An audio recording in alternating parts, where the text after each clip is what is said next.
Baik, terima kasih atas kesempatan yang telah diberikan kepada saya. Perkenalkan, nama saya Cindy Ratna Sarumaha sebagai moderator kelompok sekaligus penyaji di mata kuliah Morfologi Bahasa Indonesia oleh dosen pengampu mata kuliah Ibu Mary Christina Zaluhu, MPD. Baik, langsung saja. Judul pembahasan kami yaitu tentang afiksasi pada proses morfologi. Perlu kita ketahui bahwa afiksasi dengan afiks itu berbeda, di mana afiksasi yaitu prosesnya, sedangkan afiks yaitu hasil dari proses afiksasi itu sendiri. Nah, afiksasi ialah proses pembubuhan afiks pada sesuatu satuan, baik satuan yang berupa bentuk tunggal maupun bentuk kompleks untuk membentuk kata. Maksudnya di sini afiksasi yaitu proses penambahan afiks pada satuan tunggal, di mana satuan tunggal yaitu satuan gramatik yang terdiri dari satuan yang lebih kecil lagi, dan satuan kompleks yaitu satuan gramatik yang terdiri dari satuan-satuan yang lebih kecil lagi, yaitu dengan tujuan untuk membentuk satu kata.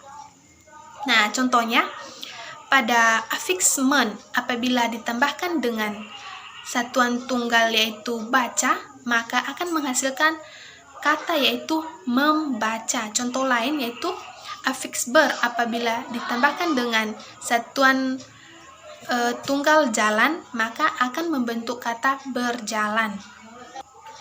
Nah, contoh lain yaitu apabila afiks men ditambahkan dengan satuan kompleks sayangi, maka akan menghasilkan kata yaitu menyayangi.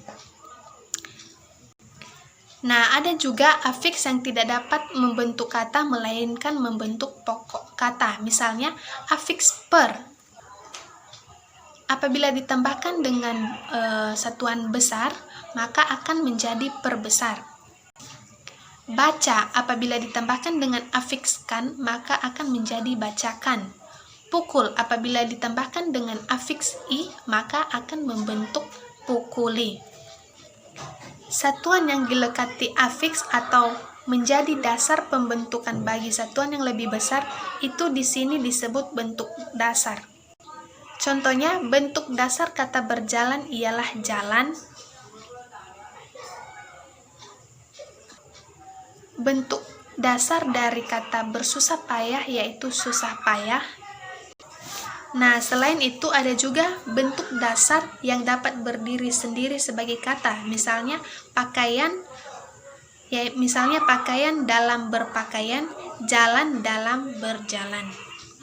Baik, sekian pemaparan materi tentang afiksasi atau proses pembubuhan afiks, maka akan dilanjutkan oleh teman kami. Baik, saya akan mencoba melanjutkan pembahasan kami yang berjudul afiks. Afiks ialah suatu satuan gramatik terikat yang dalam suatu kata atau bukan pokok kata, yang memiliki kesanggupan melekat pada satuan-satuan lain untuk membentuk kata atau pokok kata baru.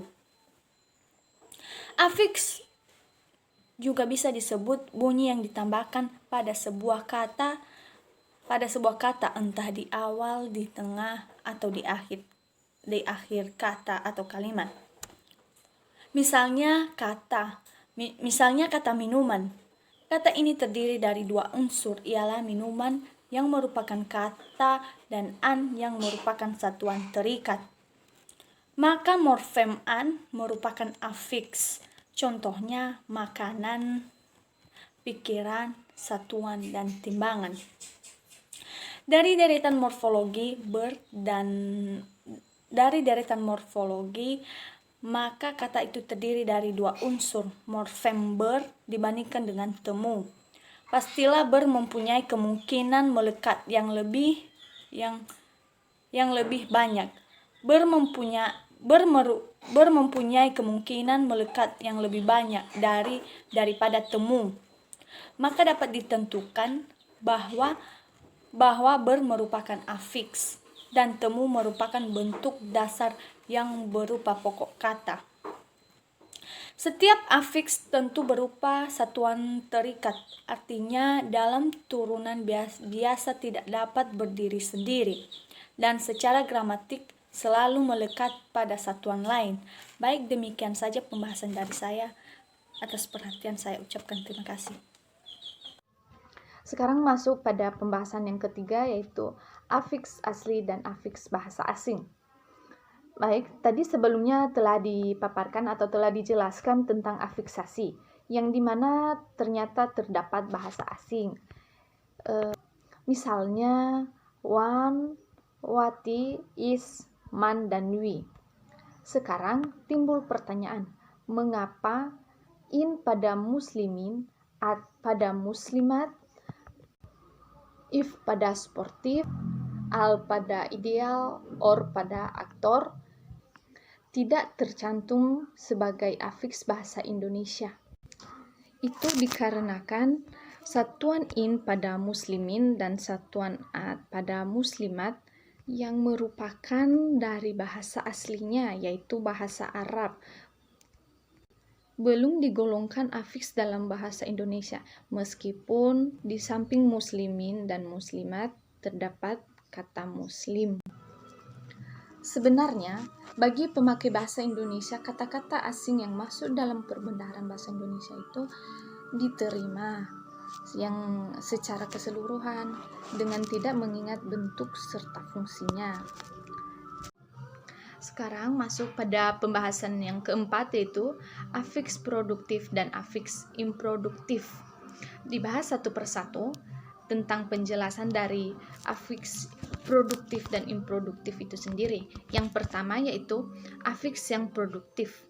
Afiks yang produktif ialah afiks yang hidup yang memiliki kesanggupan yang besar untuk melekat pada kata-kata atau morfem-morfem seperti ternyata dari distribusinya. Kemudian afiks improduktif sendiri yaitu afiks yang sudah usang yang distribusinya terbatas pada beberapa kata yang tidak lagi membentuk kata-kata baru. Sekarang masuk pada contoh. Contoh dari afiks yang produktif yaitu meskipun afiks itu tersebut terdapat berasal dari bahasa asing, ialah wan. Di samping kata-kata wan seperti bangsawan, hartawan, jutawan, negarawan, bangsawan, bahasawan, rohaniwan, sukarelawan, dan masih banyak lagi. Demikian pula juga afiks peran, misalnya koperasian, perbankan, pertokoan, perkebunan, perkuliahan, perminyakan, dan sebagainya.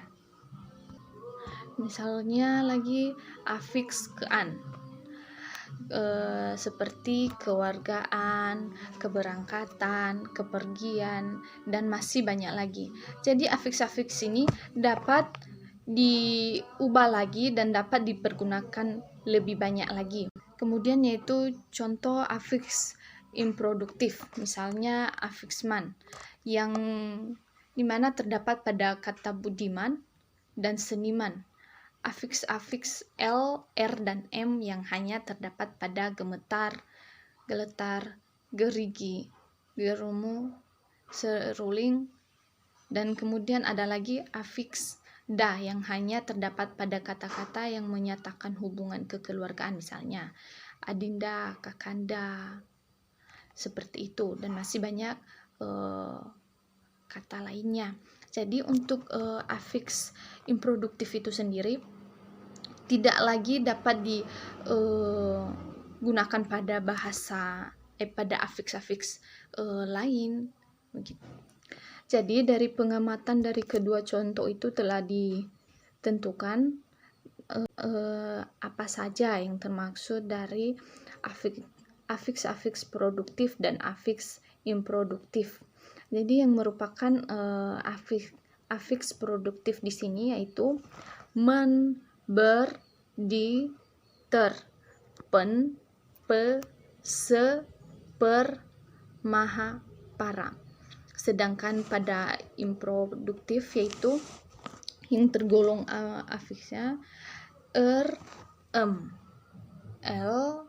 wati, is, man, dan wi. Demikian dari pembahasan dari materi yang keempat ini, dan sekarang akan dilanjutkan oleh moderator. Sekian pemaparan materi dari kami dari kelompok 1. Apabila ada kata-kata yang kurang berkenaan, kami minta maaf. Atas perhatiannya kami ucapkan terima kasih.